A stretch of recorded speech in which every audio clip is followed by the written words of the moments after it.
नमः शिवाय। भक्तों, नाग पंचमी के पावन दिन भगवान शिव के प्रिय नाग देवता की पूजा करने की परंपरा है। मान्यता है कि जो भक्त सच्चे मन से नाग देवता की पूजा करता है और किसी भी जीव को कष्ट नहीं देता, उस पर नाग देवता और भगवान शिव की कृपा बनी रहती है। आज की कथा एक ऐसे गरीब परिवार की है, जिसकी भक्ति की परीक्षा स्वयं नाग देवता ने ली थी। कथा सुनने से पहले हाथ जोड़कर बोलिए ओम नमः शिवाय और नाग देवता से प्रार्थना कीजिए, हे नाग देवता, हमारे परिवार की रक्षा करना, हमारे घर में सुख शांति और समृद्धि बनाए रखना। बहुत समय पहले की बात है। एक छोटे से गांव में गोपाल नाम का एक गरीब किसान अपनी पत्नी गौरी और बूढ़ी माँ के साथ रहता था। गोपाल के पास बहुत थोड़ी जमीन थी। कभी फसल अच्छी हो जाती तो घर में अनाज आ जाता और कभी बारिश न होने पर पूरा परिवार कई दिनों तक चिंता में रहता। लेकिन गरीबी के बावजूद उस परिवार में भगवान के प्रति बहुत श्रद्धा थी। गौरी रोज सुबह उठकर घर के आंगन में दीपक जलाती और भगवान शिव से कहती, हे भोलेनाथ, हमें धन नहीं चाहिए, बस इतनी कृपा रखना कि हमारे घर में किसी के लिए बुरा विचार न आए और हम किसी जीव को कष्ट न दें। गोपाल की माँ भी नाग देवता की बहुत बड़ी भक्त थी। वह अक्सर कहती, बेटा, नाग भगवान शिव के गले का आभूषण है। नाग देवता को कभी मारना नहीं चाहिए। अगर घर में सांप दिखाई दे तो उसे रास्ता देना चाहिए। गोपाल अपनी माँ की बात हमेशा मानता था। एक वर्ष सावन के महीने में नाग पंचमी आई। गांव के सभी घरों में पूजा की तैयारियां हो रही थीं। कहीं महिलाएं रंगोली बना रही थीं, कहीं नाग देवता की तस्वीर पर दूध और फूल चढ़ाए जा रहे थे। लेकिन गोपाल के घर में पूजा के लिए ज्यादा सामान नहीं था।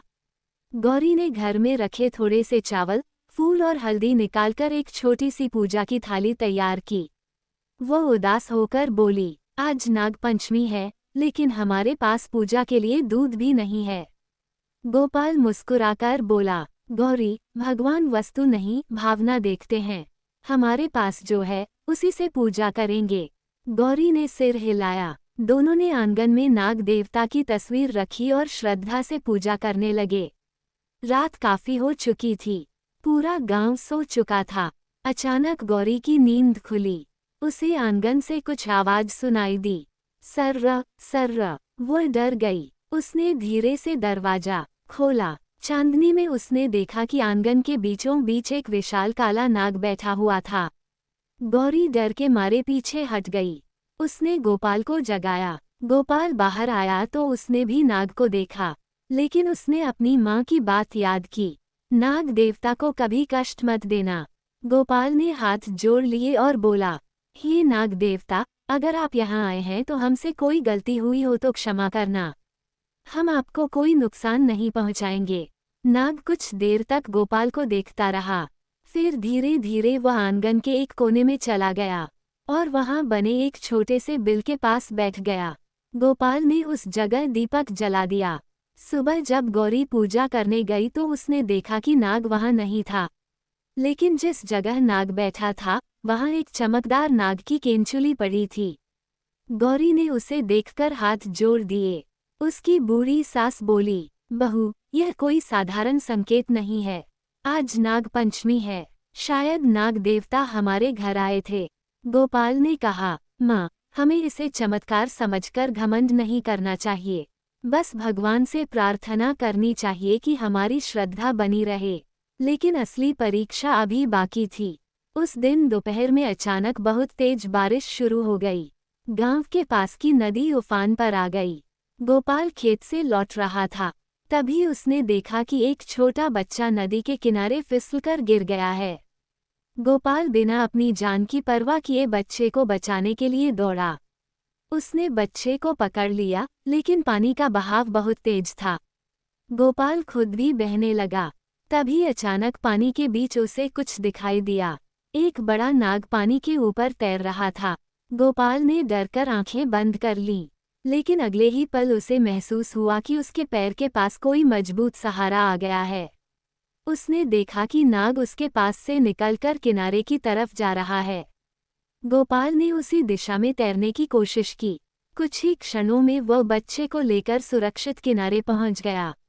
गांव के लोग ये देखकर हैरान रह गए। एक बूढ़े साधु ने पूरी घटना सुनी। उन्होंने कहा, गोपाल, जिस जीव को तुमने कभी नुकसान नहीं पहुंचाया, आज उसी ने तुम्हारी जान बचाने में सहायता की है। गोपाल की आंखों में आंसू आ गए। उसने हाथ जोड़कर कहा, मैंने तो कुछ किया ही नहीं, ये सब भगवान शिव और नाग देवता की कृपा है। साधु मुस्कुराए और बोले, यही सच्ची भक्ति है। जो व्यक्ति पूजा के साथ जीवों के प्रति दया रखता है, उसकी प्रार्थना भगवान तक जरूर पहुंचती है। कुछ दिनों बाद जब बारिश रुकी तो गोपाल अपने खेत में गया। उसने देखा कि जिस खेत में इस बार फसल खराब होने की उम्मीद थी, वहां पौधे बहुत अच्छे उगाए थे। लेकिन सबसे आश्चर्य की बात ये थी कि खेत के बीच एक जगह मिट्टी थोड़ी उभरी हुई थी। गोपाल ने वहां खुदाई की तो उसे जमीन के अंदर एक पुराना मटका मिला। मटके में पुराने चांदी के सिक्के और कुछ आभूषण थे। गोपाल कुछ पल के लिए स्तब्ध रह गया, लेकिन उसने उस धन को अपना नहीं माना। वह गांव के बुजुर्गों के पास गया। पता चला कि वह धन कई वर्षों पहले गांव के एक पुराने परिवार का था और बाढ़ के समय जमीन में दब गया था। गांव वालों ने मिलकर उस धन का उचित बंटवारा किया।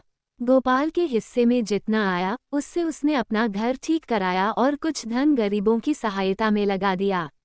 उस दिन गोपाल ने फिर हाथ जोड़कर कहा, हे नाग देवता, आपने मुझे धन नहीं दिया, आपने मुझे ये सिखाया है कि सच्ची संपत्ति भगवान की कृपा और दूसरों की सहायता करना है। भक्तों, इस कथा से हमें यही सीख मिलती है कि भक्ति केवल पूजा करने का नाम नहीं है। भक्ति का अर्थ है किसी जीव को बिना कारण कष्ट न देना, जरूरतमंद की सहायता करना, प्रकृति का सम्मान करना और सबसे जरूरी, भगवान पर सच्चा विश्वास रखना। नाग देवता भगवान शिव के प्रिय माने जाते हैं, इसलिए नाग पंचमी के दिन नाग देवता की श्रद्धा से पूजा करें और किसी भी सांप को देखकर उसे नुकसान पहुंचाने के बजाय सुरक्षित स्थान देने का प्रयास करें। तो भक्तों, अगर आपको ये नाग पंचमी की कथा अच्छी लगी हो तो कमेंट में श्रद्धा से लिखिए, ओम नमः शिवाय। भगवान शिव और नाग देवता आपके घर परिवार की रक्षा करें, आपके जीवन से सभी संकट दूर हों, घर में सुख, शांति और समृद्धि बनी रहे। हर हर महादेव। जय नाग देवता, जय भोलेनाथ और शिवाय वाणी। चैनल को सब्सक्राइब जरूर करें, कमेंट में श्रद्धा से लिखें, हर हर महादेव। भोलेनाथ आपकी सभी मनोकामनाएं पूरी करें। ओम नमः शिवाय।